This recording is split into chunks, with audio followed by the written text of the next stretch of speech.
ডুমুরটা আমি আগেই কেটে রেখেছিলাম।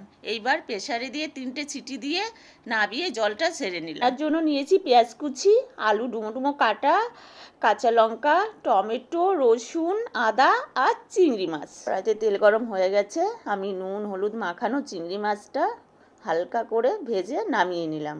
কড়াইতে তেল গরম হয়ে গেছে, আমি জিরা, শুকনো লঙ্কা, তেজপাতা ফোড়ন দিয়ে দিলাম। আলুগুলোকেও ভেজে তুলে নিচ্ছি।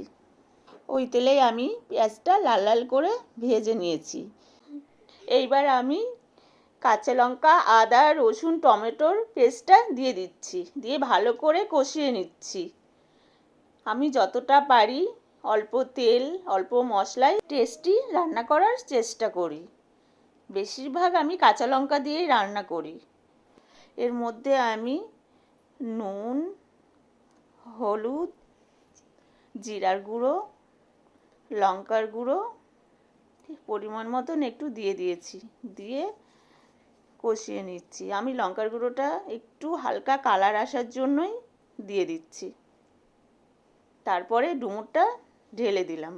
ডুমুরটাকে দুভাগ করে কেটে মাঝখানের বীজ ফেলে দিয়ে লবণ জলে 1 ঘন্টা চুবিয়ে রেখে তারপরে সিদ্ধ করেছিলাম।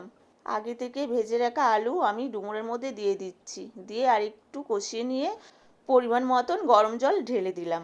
এবার একটু নাড়াচাড়া করে ভাজা চিংড়ি মাছগুলো ঢেলে দিলাম।